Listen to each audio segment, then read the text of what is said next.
안녕하세요. 닥터주식의 닥터리입니다. 오늘은 2차 전지에 대해서 좀 설명드리려고 하는데요. 조금 특징적인 움직임들이 나오고 있어서 내용들 한번 체크를 좀 해보시고 앞으로 어떤 방향으로 갈지 그리고 앞으로 어떻게 예상하면 되는지에 대해서 말씀드려보도록 하겠습니다. 제가 핵심만 뽑아서 영상 길지 않게 녹화하고 있으니까요. 여러분들 끝까지 꼭 집중해서 시청해 주시고요. 도움이 되셨다면 꼭 구독과 좋아요 부탁드리도록 하겠습니다. 구독 아직 안 누르신 분들 어려운 거 아니니까 지금 한 번씩만 클릭해 주시면 감사하겠습니다. 자, 최근 엔캠이 연속적인 상승세가 굉장히 강하게 나타났었는데 어제 금요일장에 마이너스 4.5%로 하락을 하면서 장을 마감하게 됐습니다.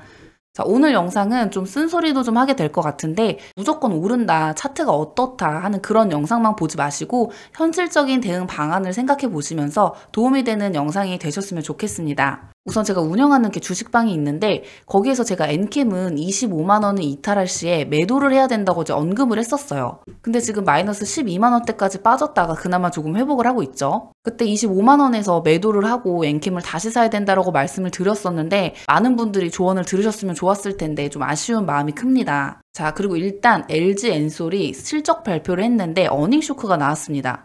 실적이 매우 부진했고 올해도 쉽게 반등을 보일 것 같지 않다라는 전망들이 나오고 있긴 한데 사실 실적이 안 좋다라는 거는 누구나 알고 있었고 지금 실적이 좋을 거라는 기대도 반영이 되지 않았던 거라서 어닝 쇼크에도 불구하고 크게 빠지진 않았었죠. 어쨌든 지금 2차 전지 섹터 전반적인 분위기가 많이 다운이 되긴 했습니다. 자, LG엔솔의 어닝 쇼크가 나왔는데 실적도 물론 중요하지만 좀 더 살펴보셔야 되는 게 뭐냐면 아까 말씀드린 것처럼 당장에 크게 기대하는 부분도 없었고요.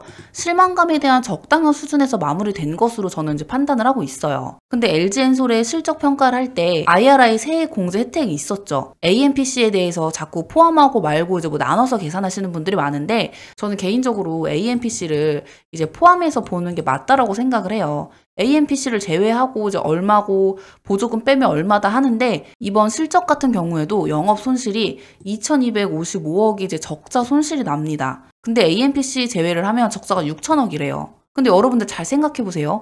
AMPC가 뭐 아무나 주는 게 아니잖아요.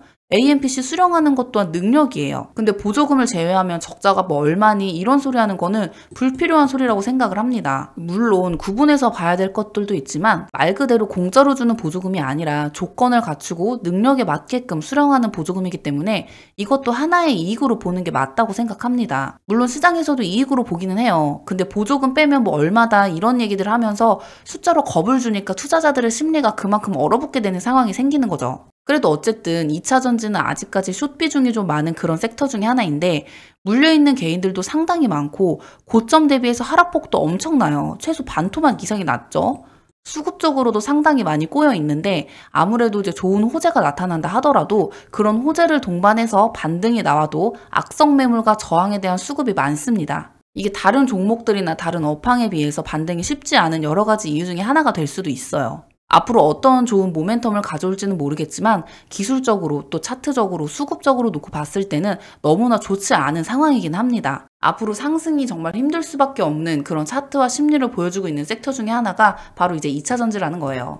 자, 그러나 LG엔솔의 방향이 조금 의미가 있게 나타난다면 그동안의 2차 전지 주요 종목들이 계속해서 신저가 랠리를 이제 보이다가 이번에 바닥을 좀 형성하는 기대감이 조금 반영이 되고 있잖아요. 근데 여기서 외국인들의 포지션이 방향을 좀 전환을 해준다면 조금 더 강하고 견고한 바닥이구나라고 이제 우리가 확인을 할 수 있겠죠. 자, 그리고 저는 앞으로 2차 전지는 계속해서 선별적인 투자가 필요하다고 생각합니다. 물론 아직 엔캠 같은 경우에도 전해액의 핵심 소재인 전해질과 용매 첨가제 중에서 전해질에 대한 중국 의존도는 아직 여전히 높지만 압도적인 기술력 때문에 미국 현지 내에서는 엔캠을 우선적으로 선택할 수밖에 없을 거예요. 물론 엔캠이 자금이 좀 부족한 게 좀 아쉽지만 엔캠은 유상증자하고도 주가가 오르는 기업이잖아요. 보통 유상증자 하면 주가가 빠지는데 엔캠은 지금 돈 빼고는 다 준비가 되어 있어요. 돈만 있으면 이제 사업을 제대로 할 수 있겠구나 하는 이런 기대감을 우리 많은 주주님들도 알고 계시잖아요. 그래서 엔캠은 당장 자금 마련이 시급하지만 그것만 해결되면 순탄하게 흘러갈 수 있겠다. 대신에 업황도 좀 같이 살아나야 되겠죠? 지금 2차 전지 섹터가 전반적으로 내려앉은 이유가 잘못된 언론들의 보도가 큰 역할을 했다고도 봐요. 이 AR 폐기에 대해서 전체 폐기냐, 2차 전지 관련 폐기냐 이걸 정확하게 구분을 하셔야 하는데 완전 폐기는 불가능합니다. 불과 몇 달 전까지만 하더라도 전기차 보조금 다 사라질 것처럼 얘기를 했잖아요. 트럼프 인수위원회에서 전기차 세액공제에 대해서 완전 폐기에 대한 생각을 고민을 했던 거지 확정된 게 전혀 없었어요. 근데 언론들이 확정된 것처럼 이제 얘기를 해주면서 전기차 관련 또 배터리 관련 기업들 심리가 다 주저앉게 되면서 매도가 나오게 된 거예요. 근데 이게 바이든 때부터 이미 작은 기업들에 대해서는 지원금을 줄일 거다 했었거든요. 40개 업체에서 25개로 이제 줄었는데 결국 메인 기업은 다 지원을 받아요. 여기 우리 현대차도 이제 포함이 됐고요. 최대 7,500달러의 보조금 대상이라고도 발표가 됐습니다. 그런데 이런 악재성 이슈를 잘못 기사화시키면서 주저앉은 주가는 다시 빠르게 올라오지 못해요. 근데 그걸 아는 외국인들이 다시 들어오기 시작했죠.